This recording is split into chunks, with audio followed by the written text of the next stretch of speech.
നോമ്പുകാലം അത് മുസ്ലിം മതവിഭാഗത്തിൽ മാത്രമല്ല, ഹിന്ദുസിനും ക്രിസ്ത്യൻസിനും ഒക്കെ ഉള്ളതാണ്. നോമ്പ് എന്ന് പറയുന്നത് ഒരു ത്യാഗമാണ്.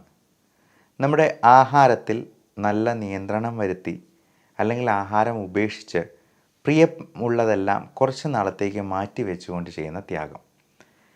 ഡയബറ്റിസും ഹൈപ്പർ ടെൻഷനും കൊളസ്ട്രോളും ഫാറ്റി ലിവറും ഒക്കെ ഒരുപാട് അഴിഞ്ഞാടുന്ന ഈ കാലഘട്ടത്തിൽ നമുക്ക് ഈ നോമ്പ് കൊണ്ട് ഒരുപാട് ആരോഗ്യ ഗുണങ്ങൾ ഒന്ന് ശ്രമിച്ചെന്നാൽ തന്നെ ഉണ്ടാക്കിയെടുക്കാവുന്നതാണ്. അതെങ്ങനെ സാധിക്കും?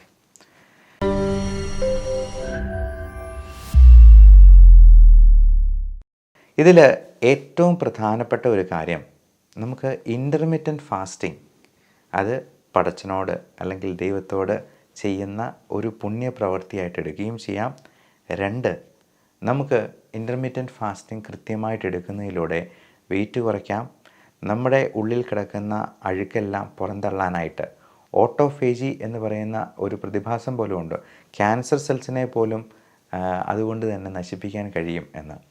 അപ്പോൾ ഇത്തരത്തിലുള്ള ഒരുപാട് ഗുണഗണങ്ങൾ അതുകൊണ്ട് ലഭിക്കാൻ ഇടയുണ്ട്. മാത്രമല്ല, അത് ഇതിനിടയിൽ വരുന്ന പ്രാർത്ഥനകൾ, പ്രത്യേകിച്ചും മുസ്ലിം സഹോദരന്മാർ ചെയ്യുന്ന നിസ്കാരങ്ങൾ തന്നെ, അത് വളരെ നല്ല ഒരു എക്സസൈസായിട്ട് തന്നെ കണക്കാക്കാം. അത് പ്രോപ്പറായിട്ട് ഇത്ര സമയം ഇത്ര പ്രാവശ്യം ചെയ്യണം എന്നുള്ള നിഷ്കർഷമുള്ളത് കൊണ്ട് അത് കൃത്യമായിട്ടൊന്ന് അനുസരിച്ചോളൂ. പുണ്യവും കിട്ടും, ആരോഗ്യവും കിട്ടും, നമുക്ക് സമാധാനവും സന്തോഷവും ഉണ്ടാകും, അഭിവൃദ്ധിയും ഉണ്ടാകും എന്ന് പ്രത്യേകമായിട്ട് ഓർമ്മിപ്പിക്കട്ടെ. ഇതേപോലെ തന്നെ ഹിന്ദു മതസ്ഥർക്കാണെങ്കിലും ക്രിസ്ത്യൻസിനാണെങ്കിലും അവരവരുടേതായിട്ടുള്ള രീതിയിൽ നമുക്ക് ആരോഗ്യത്തിനും കൂടി നന്നാക്കുന്ന രീതിയിൽ നോമ്പ് അനുഷ്ഠിക്കാൻ സാധിച്ചെന്നാൽ ഒരുപക്ഷെ ഈ നോമ്പുകാലം കഴിയുമ്പോഴേക്കും തന്നെ നമ്മുടെ ആരോഗ്യം ഒരു 20% എങ്കിലും ഒന്ന് ഇമ്പ്രൂവ് ചെയ്യാൻ സാധ്യതയുണ്ട്. നന്നായി ശ്രമിച്ചെന്നാൽ ഈ 20 എന്നുള്ളത് ചിലപ്പോൾ ഒരു 50% ഇമ്പ്രൂവ്മെൻറ്റ് നേടുകയും നമ്മുടെ ആയുസ് തന്നെ ഒരു 10 വർഷം നീട്ടിക്കിട്ടുകയും ചെയ്തെന്നാലോ. ഇതിലേറ്റവും പ്രധാനപ്പെട്ട കാര്യം നമ്മുടെ ദുശീലങ്ങളെ ഒഴിവാക്കാൻ പറ്റുമോ എന്നുള്ളതാണ്. ഏറ്റവും പ്രധാനം മദ്യപാനം, പുകവലി, മറ്റ് കഞ്ചാവോ സംഗതികളോ ഒക്കെ ഇപ്പോൾ സുലഭമായിട്ടുള്ളത് കൊണ്ട് അതും തീർച്ചയായിട്ടും ഒഴിവാക്കുക.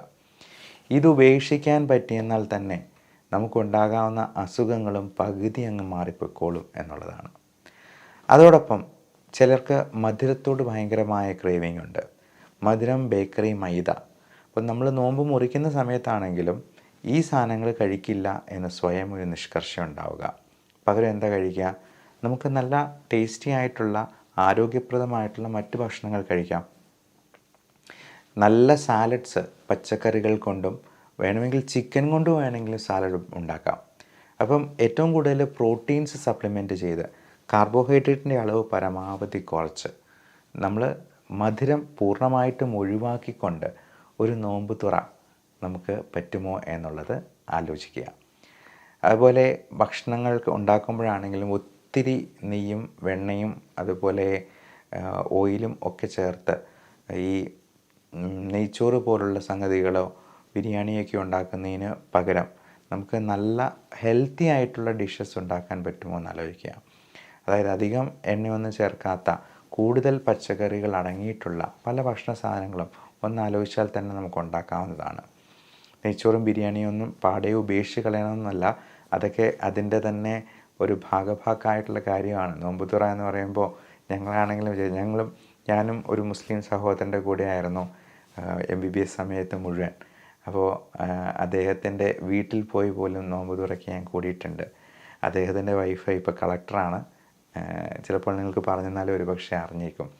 അപ്പോൾ അദ്ദേഹത്തിൻ്റെ റൂംമേറ്റ് ആയതുകൊണ്ട് നോമ്പുതുറയെല്ലാം മുസ്ലിം സുഹൃത്തുക്കളുടെ സഹോദരങ്ങളുടെ വീട്ടിൽ പോയും ഞങ്ങൾ അവരുടെ ഒരു ഭാഗമായിട്ടുണ്ട്. അതുപോലെ തന്നെ ഹിന്ദു സഹോദരന്മാരുടെ നോമ്പുകളും അവരുടെ ആചാരാനുഷ്ഠാനങ്ങളുമൊക്കെ നമ്മളും വളരെ ക്യൂരിയോസിറ്റിയോടുകൂടി കണ്ടിട്ടുണ്ട്. അപ്പോൾ അവർക്കുള്ള ഒരു കളരിപ്പയറ്റ് പോലുള്ള വ്യായാമങ്ങളും കളികളുമൊക്കെ തീർച്ചയായിട്ടും നമ്മൾ അനുകരിക്കേണ്ടതാണ്. അപ്പോൾ ഭക്ഷണത്തിൽ നമ്മൾ ഈ ഇൻ്റർമിറ്റൻറ്റ് ഫാസ്റ്റിംഗ് എത്രത്തോളം നന്നായിട്ട് ചെയ്യാൻ പറ്റും എന്നുള്ളതാണ് നമുക്കതിനകത്ത് നോക്കാൻ പറ്റുന്നത്. ഈ ഇൻ്റർമിറ്റൻറ്റ് ഫാസ്റ്റിംഗ് എന്ന് പറയുമ്പോൾ 14 മണിക്കൂർ കഴിയുമെങ്കിൽ 16 മണിക്കൂറെങ്കിലും നമ്മൾ ഭക്ഷണം കഴിക്കാതിരിക്കുക എന്നുള്ളതാണ്. ശരിക്കും 0 കാലറി ഇൻടേക്ക് എന്നുള്ളതാണ് ഉദ്ദേശിക്കുന്നത്. അപ്പോൾ പലപ്പോഴും ഈ നോമ്പ് ആരംഭിക്കുന്നത് സുബഹ കഴിഞ്ഞിട്ടായിരിക്കും.